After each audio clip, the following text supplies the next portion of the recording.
আপনি মারেফতের কথা বলে মানুষকে যে বলেন গোপন বিষয়, আপনি কি জানেন মারেফত কি? আপনারা যা আরম্ভ করেছেন এটা মারেফত না, এটা মায়ের পথ। রব্বুল আলামিন বলেন, আলহামদুলিল্লাহিল্লাযী আনজালা আলা আবদিহিল কিতাবা ওয়া লাম ইয়াজআল লাহু ইওয়াজা।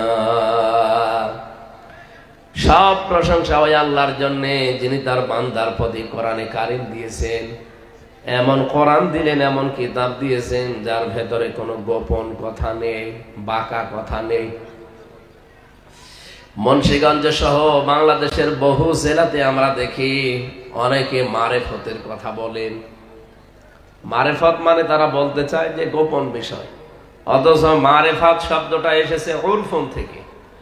এখানে যারা আরবি গ্রামার জানে জিজ্ঞাসা করেন, উরফুন থেকে এসেছে। আরাফা ইয়ারিফু, পরিচিত হওয়া।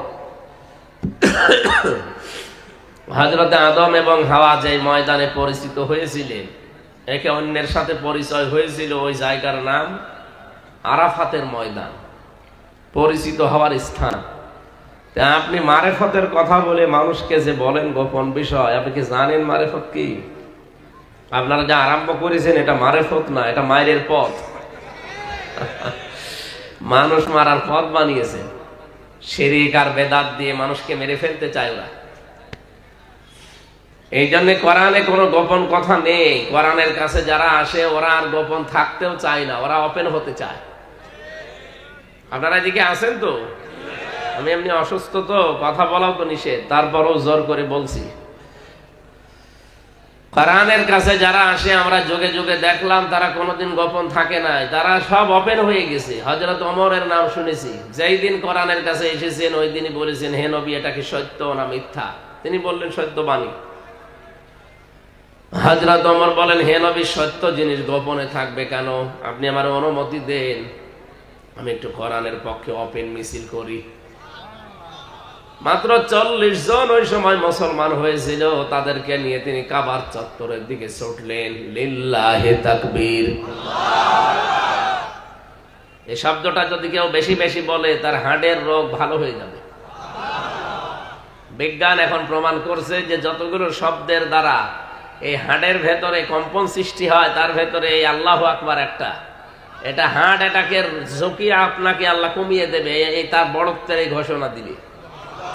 96% মুসলমানের এই দেশে আমরা বিভিন্ন স্লোগান বানিয়েছি নিজেরা, ওইগুলো না বানিয়ে ওয়াকাব্বিরহু তাকবীরা, আল্লাহ বলেন তাকবীর দিবা আমার নামে। রাব্বাকা ফাকাব্বির, রবের বড়ত্বের ঘোষণা দাও। তাহলে আমাদের 96% এই মুসলমানের দেশে এখন থেকে স্লোগান আমার মনে হয় জাতীয়ভাবে নারায়ে তাকবীর, আল্লাহু আকবার হওয়া দাও। এটার সাথে কি দ্বিমত আছে আমাদের? অন্য কোনোটা দিয়ে তো উপকার হচ্ছে না। আপনি জয় বাংলা বলেন আর জয় যায় যায় বলেন, কিছুই হচ্ছে না। আর ওটা এখন কেউ দিতেও চায় না ভয়ে। সুতরাং এখন যেহেতু সময় এসেছে, আমরা 96% মুসলমানের এই দেশে আমরা আওয়াজ তুলছি, জাতীয় স্লোগান হিসাবে আমরা নারায়ে তাকবীর, এটা আমরা চাই না। আমার ভাইরা, এই হযরত ওমর যখন মিছিল নিয়ে যাচ্ছিলেন, কাফের মুশরিকরা চিন্তা করে কে গো এই ময়দানে মিছিল করে আল্লাহু আকবারের আওয়াজ দেয়। দরজা দিয়ে জ্বালানা দিয়ে মুখ বের করে দেখে মিছিলের সামনে হযরত ওমর। তাড়াতাড়ি জ্বালানা দরজা বন্ধ করে বলছে দরকার নেই, ওর সামনে গেলে মাথা থাকবে না। আমার তো মনে হয় 64 জেলা আর 630টা থানা আছে এই দেশে। প্রতিটি থানায় যদি একজন করে ওমরের মতো মানুষ তৈরি হয়ে যায়, এই দেশে আর কেউ কোরআন নিয়ে উল্টা পাল্টা করার চিন্তাও করবে না। কোরআনের কাছে আসলে আর সে গোপন থাকতে চায় না। আর আমরা অনেকে এখনো বলছো, হুজুর আমি গোপনে আসি। গোপনে আসি মানে আর কতদিন থাকবেন গোপনে? ওপেন হওয়ার সময় হয়নি, এখনো হয়ে গেছে। এখন আমরা ওপেন সব। সুতরাং কোরআনে কারিমের কাছে যারা আজকে এসেছেন, আজকে আপনাদের থানার ওসি সাহেব এসেছে ফরিদউদ্দিন, এই মুন্সিগঞ্জ জেলার একজন আলেম আমার সাথে ছিল জেলখানায় 3টা বছর, মুফতি নূর হোসাইন নুরানি হাফিজাহুল্লাহ। এই যে বাড়ি না সদর থানায় বাড়ি। আল্লাহ তারা গোলামকেও যেন হায়াতে তাজ্জাবা সিহাতে করলিয়া দান করে। আমরা যারা সত্যি মানুষ হিসাবে আসলাম কোরআন শুনতে, এখান থেকে আজকে কিছু নিয়ে যাওয়া লাগবে।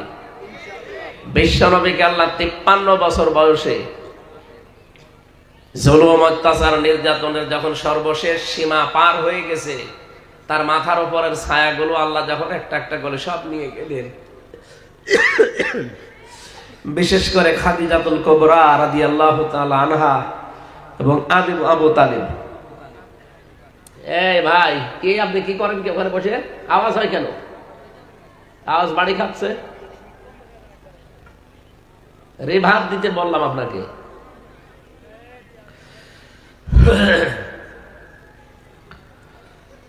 তিপ্পান্ন বছর বয়সে তাকে আল্লাহ নিয়ে গিয়েছিলেন। বিশ্বনবী মুহাম্মদুর রাসূলুল্লাহকে আল্লাহ নিলেন এই কারণে যে সামনে আপনাকে একটা কল্যাণময় রাষ্ট্র উপহার দেব আমি। একটা রাষ্ট্রকে কল্যাণময় করতে হলে কি কি করা লাগবে ওই বিষয়গুলো আমি আপনাকে জানাতে চাই।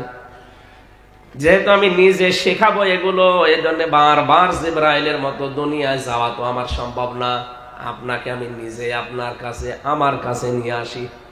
নবীজিকে আল্লাহ এই মাস যেটা চলছে রজব মাস, এই মাসের 27 তারিখে, আজকে তো 23 না 24 যেন, মাত্র আর কয়েকদিন আছে। 27 তারিখে তাকে নিয়ে গেলেন এই ধুলির ধরা থেকে একেবারে আরশ মহল্লায়। 27 বছর তাকে তার গবেষণাগারে, ল্যাবরেটরিতে বসিয়ে 14টা জিনিস শিখিয়েছিলেন। এই 14টা জিনিস যদি আপনার উম্মতের ভেতরে একটা দেশে আপনি কায়েম করতে পারেন, ওই দেশটা কল্যাণময় রাষ্ট্র হয়ে যাবে। আমাদের দেশটাও যেহেতু এখন নতুন করে স্বাধীন হয়েছে, এই দেশটাকে যদি সত্যিই বিশ্বের বুকে কল্যাণময় রাষ্ট্র হিসাবে আমরা দেখাতে চাই, রজব মাসে আমাদের মূল শিক্ষা লওয়া লাগবে এই 14টা। কি কথা বলেন নাকি? আপনি যে দল করেন, যে ধর্মে আছেন, কোনো অসুবিধা নেই। 14টা যদি থাকে, যেহেতু আপনাকে আল্লাহ বানিয়েছে, আমাকেও আল্লাহ বানিয়েছে, মাস্ট বি এই দেশটা কল্যাণময় রাষ্ট্র হয়ে যাবে। আমরা সেই জন্য সূরা বানী ইসরাইল থেকে তেলাওয়াত করেছি, তেলাওয়াত করছি এবার সূরা বানী ইসরাইলের 23 নম্বর আয়াত থেকে 38 নম্বর আয়াত পর্যন্ত 14টা বিষয় আল্লাহ এখানে জানিয়েছেন আমাদেরকে নবীজির মাধ্যমে। আপনি চিন্তা করতে পারেন, মাত্র 14টা জিনিস শেখানোর জন্য সময় নিয়েছে আল্লাহ নিজে। কত বছর? 27 বছর একাধারে এক জায়গায় বসিয়ে তাকে শিখিয়েছেন। সরাসরি গবেষণা চলছে, নিজে আল্লাহ গাইডলাইন দিচ্ছে। আমরা একটা বিষয়ের উপরে এমফিল করি, পিএইচডি করি, সর্বোচ্চ 2 বছর আর 5 বছর, 7 বছর লাগে। ওই বিষয়ে অভিজ্ঞ হয়ে যায় মানুষ। আর নবীকে আল্লাহ নিজে বসিয়েছেন একটা গবেষণাগারে 27 বছর। অনেক গুরুত্বপূর্ণ বিষয় এখানে আল্লাহ দিয়েছে, যেগুলো দিয়েছেন আমরা দেখবো আমাদের দেশে এগুলো আছে কিনা। যদি না থাকে, রাষ্ট্রের যারা দায়িত্বে আছেন, ডক্টর মোহাম্মদ ইউনূস সহ প্রত্যেকের দায়িত্ব হবে দল, মত, জাতি, বর্ণ, ধর্ম নির্বিশেষে এই 14টা এই রাষ্ট্রে কায়েম করা। তাহলে এইটা পৃথিবীর 257টা দেশের ভেতরে মডেল দেশ হবে ইনশাআল্লাহ। এই গ্যারান্টি দিচ্ছেন কে? এবার আমরা